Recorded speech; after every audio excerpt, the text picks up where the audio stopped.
निरोगी जीवनासाठी जेवणाचे 10 नियम.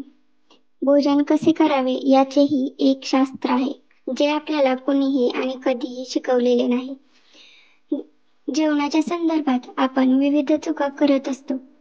आज आपण भोजनाच्या संबंधी आयुर्वेदामध्ये सांगितलेले नियम शिकून घेणार आहोत. या नियमांचे पालन केले तर आपण निश्चितच निरोगी राहू शकतो. गरम आणि ताजे भोजन ग्रहण करण्याचे महत्त्व. गरम आणि ताजे अन्न ग्रहण केले तर अन्नाची उत्तम चव लागते. असे अन्न आपल्या शरीरात गेल्यावर आपला जठराग्नीही प्रदीप्त होतो. या अन्नाचे पचनही उत्तम रीतीने होते.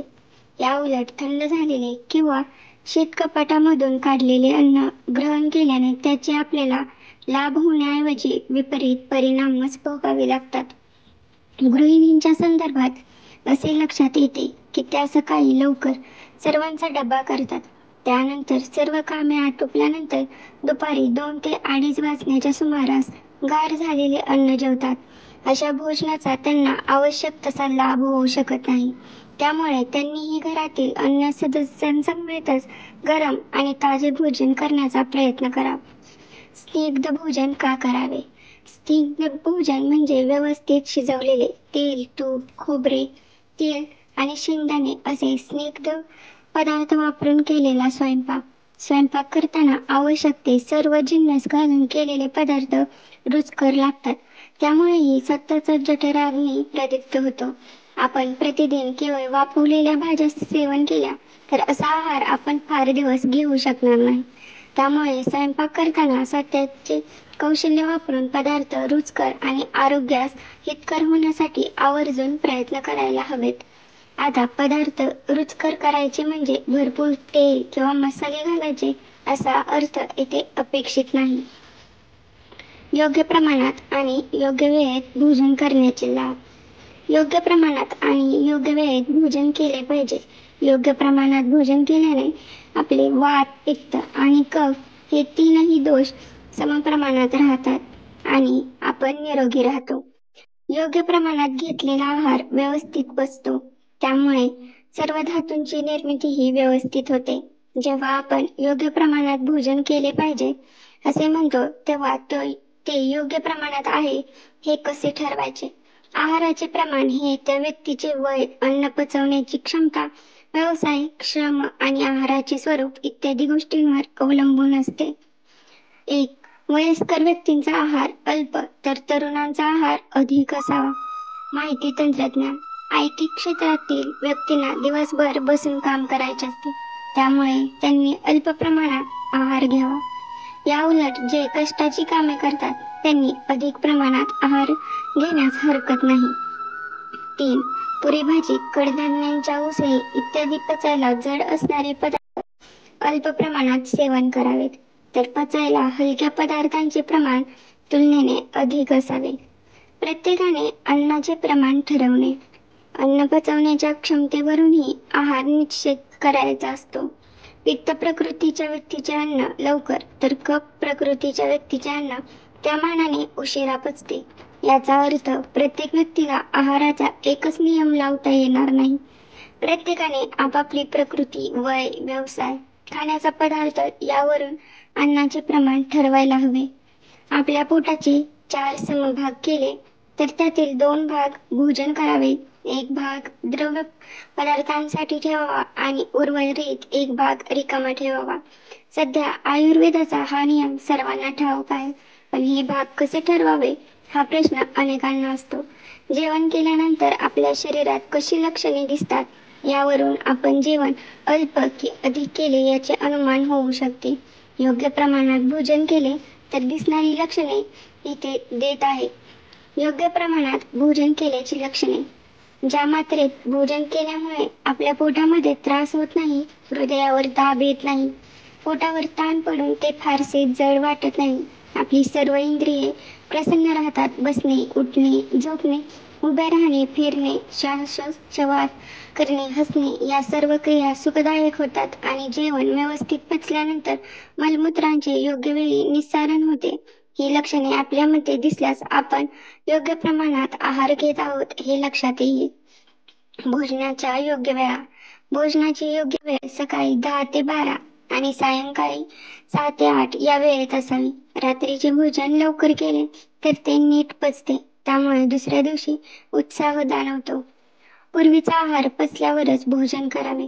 बऱ्याचदा असे होते की भूक नसतानाही केवळ जेवणाची वेळ झाली आहे म्हणून आपण भोजन करतो.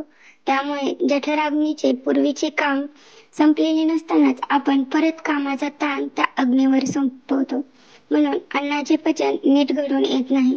परिणामी पोट जड असणे, आळस निर्माण होणे, निरुत्साह, पोट फुगणे, आम्लपित्ताचा त्रास होणे अशा तक्रारी निर्माण होतात. त्यामुळे कडकडीत भूक लागल्याखेरीज पुढचा आहार घेऊ नये. विरुद्ध आहार घेणे टाळा.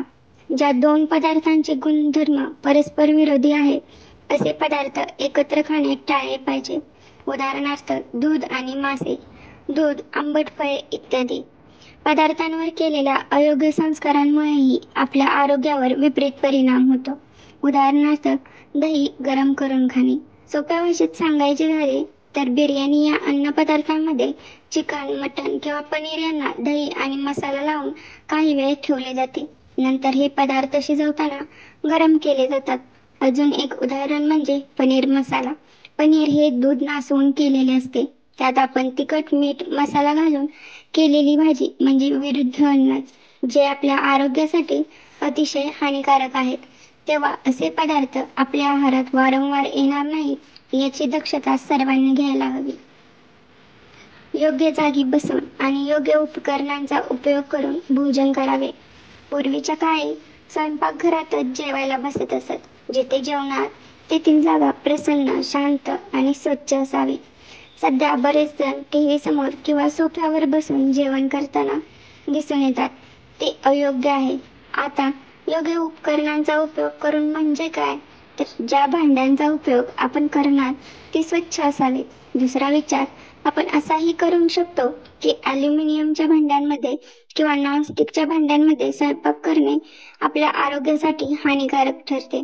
त्याऐवजी लोखंडी, स्टील या भांड्यांचा उपयोग कसा करू शकतो या दृष्टीने सर्वांनी विचार करणे आवश्यक आहे. अतिघाईने जेवू नये. लवकर निघायचे आहे, जेवणाची वेळ, लंच टाइम मर्यादितच आहे. अशा धावत्या जीवनशैलीमध्ये अतिघाईने जेवणे हे नित्याचेच झालेले आहे.